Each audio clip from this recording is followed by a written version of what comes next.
Bonjour à tous. Alors aujourd'hui, ce n'est pas vraiment un tuto. L'idée aujourd'hui, c'est de vous montrer ce qu'on peut arriver à faire avec le changement des phares pour une Mercedes CLK 200. Comme vous pouvez le voir ici, c'est une année 2001. Donc transformer les phares existants en des phares avec une imitation Angel Ace, comme vous pouvez le voir. D'accord. Donc malheureusement, je n'ai pas pu filmer lors du montage, mais je voulais montrer le résultat. Donc, vous avez ici donc la version finale. Je vais vous montrer avec les phares originaux. Je vais d'ailleurs les poser pour que vous voyez mieux. Donc voici le phare original. Comme vous voyez, il n'y a pas photo. Et je vais tenir l'autre ici à la main. Regardez par ici. Donc comme vous pouvez le constater, il n'y a vraiment pas photo. Les phares étaient relativement ternis. En fait, il y a eu un simonisage, un ponçage qui a été fait par un professionnel. Mais malheureusement, il n'est pas passé au contrôle technique. Parce qu'en fait, je pense que ça doit être vraiment fait très très bien. Et donc, de toute façon, je voulais adopter quelque chose comme ça. Regardez la brillance de ce verre. C'est vraiment quelque chose de très particulier. Alors, qu'est-ce que je peux vous dire là-dessus? Je vous mettrai les références de ces phares-là. Je pense que je les ai payés dans les environs de 380 €. Bon, un simonisage. Enfin, je ne sais pas si on appelle ça un simonage, ponçage. Je ne sais pas le terme exact qu'on utilise pour donner ça à un pro. Moi, je sais qu'ils prennent 60 €, voire plus. Donc, je me suis dit, ça faisait déjà 2 fois que je l'avais fait. Je me dis stop. Et en plus, ça a vraiment de l'allure comme ça. Je vais vous montrer peut-être par rapport... J'ai rien mis, j'ai pas mis des feux spéciaux, des ampoules spéciaux. Donc ça, c'est vraiment la configuration d'origine. Je vais peut-être vous montrer comment ça fait lorsque je mets les phares. Vous voyez, ça donne ceci. Bon, ça va quoi, donc c'est pas désagréable.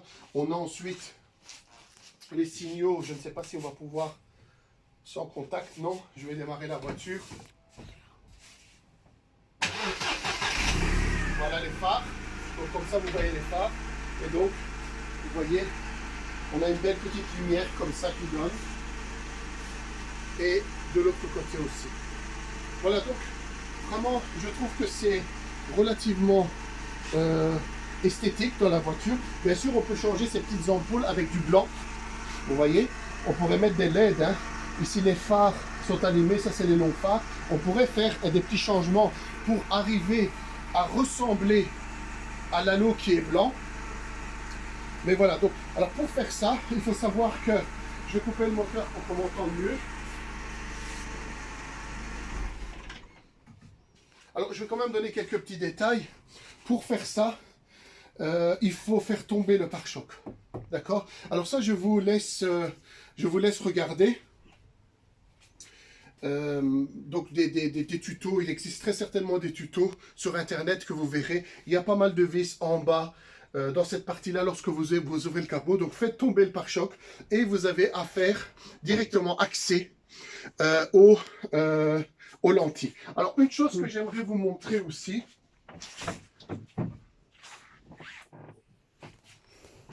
C'est valable pour ce modèle. Hein. Je ne sais pas si vous commandez un modèle différent.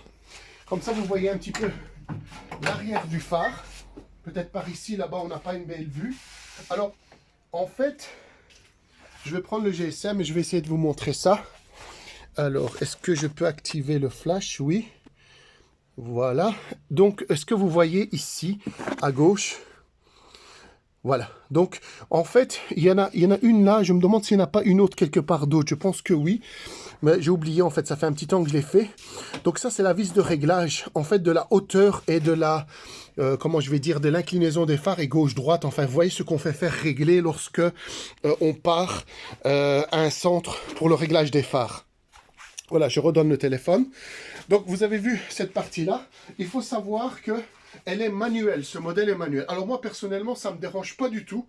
Parce que dans le phare original, donc il y a le fameux petit bouton à l'intérieur de la voiture allant de 0 à 3 ou 0 à 4, je pense, pour le réglage de l'inclinaison des phares lorsque la voiture est chargée. Alors moi, c'est une voiture de plaisance, je la charge jamais cette voiture. Donc j'ai pas besoin de faire de réglage de phare. Et d'ailleurs, vous voyez ici le réglage des phares, ce sont ces deux molettes-là, pour ceux qui ont un petit peu l'habitude. Et Donc le réglage de phare manuel, bien sûr, lorsque la position du moteur est à 0. Et en fait, je voulais vous montrer ceci est le fameux réglage pneumatique, en fait, de la hauteur, de l'inclinaison des phares. Donc le fameux bouton que vous tournez à l'intérieur, c'est cette petite pompe, je pense que ça s'appelle une pompe. En tout cas, c'est un truc de dépression, pression. Il y avait un tuyau branché ici, même chose pour l'autre phare, d'accord? D'ailleurs, dans l'autre phare, j'ai coupé le tuyau parce que c'est quand même très bien emboîté. Vous voyez, c'est un tuyau qui est de couleur violette comme ça. Je l'ai coupé. Donc, il n'y a pas de branchement de ces tuyaux-là qui sont dans la voiture. Ils sont cachés là-bas, ils sont cachés derrière les phares. Ces tuyaux-là ont été retirés. Alors, je ne sais pas exactement, mais moi, ce que j'ai fait, c'est que je lui ai mis un petit bouchon. Le tuyau est très fin. Je me suis assuré de lui mettre une petite tige dedans et bien coller tout ça. Parce que je me suis dit, est-ce que, si ça fonctionne par dépression, est-ce que ça pourrait aller, comment je vais dire, fatiguer la pompe à dépression de la voiture? Parce que je sais qu'il y a ça dans ce moteur. Donc voilà, l'idée, comme ça vous avez l'astuce. En tout cas, je l'utilise maintenant depuis facile 1 an. Donc, j'ai jamais eu de problème dans la voiture à ce niveau-là. J'ai bouché le fameux tuyau et donc le réglage a été fait une fois comme il faut dans un centre auto et je suis passé en contrôle technique sans problème. Comme je l'ai dit, si un jour vous devez, comment je vais dire, charger très fortement le véhicule et que vous roulez sur autoroute, les phares montent trop haut, c'est vrai que ça peut être un peu problématique parce que le réglage est manuel. Mais là, alors, vous allez à un centre auto et pour 10 €, vous faites régler vos phares et on n'en parle plus. Voilà. Donc, je voulais absolument vous montrer ça. Donc, comme vous voyez, résultat final. D'ailleurs, je le mettrai comme ça peut-être sur la présentation. Voilà, donc on a les anciens et les nouveaux. D'ailleurs, on va peut-être fermer le capot pour qu'on voit mieux. Voilà, donc résultat final. L'idée, c'est d'arriver à faire ça avec la voiture et c'est vrai que on a vraiment un très beau résultat. D'ailleurs, on dirait un peu une classe E en fait, vous voyez, on dirait un peu une classe E, donc ça vaut la peine. Maintenant, bon, l'investissement, on peut pas dire qu'elle est minime, mais comme vous pouvez le voir, c'est quand même une très belle voiture, 21 ans, et elle est encore magnifique, donc ça vaut la peine de le faire. Il faut savoir qu'il y a exactement la même possibilité de faire à l'arrière, mais ça, je n'ai pas fait. Voilà, c'était simplement à titre d'information. Malheureusement, je ne sais pas vous montrer comment ça a été réalisé, mais c'est vraiment pas compliqué. Peut-être faire encore un petit point là-dessus, c'est vrai. Alors, les endroits de vissage, vous voyez, cette vis, c'est cette partie-là, en fait, vous verrez derrière, il y a des parties qui sont là. Simplement ça, une vis ici, et je sais pas s'il y en avait d'autres là sur le côté. Donc, à la limite, c'est pas vraiment, de toute façon, vous avez le nouveau phare, vous regardez les points de visserie, mais il faudra faire basculer le pare-choc. À la limite, si vous ne le démontez pas, c'est pas dramatique, mais en tout cas, le poser par terre quand même, c'est plus simple, et vous montez vos phares. Voilà, donc je vous remercie d'avoir regardé cette vidéo, et je reviendrai vers vous avec peut-être des vidéos d'entretien ce modèle-là, qui devient ancêtre bientôt.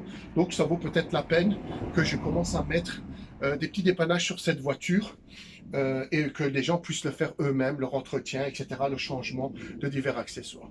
Je vous remercie et bonne journée à tous.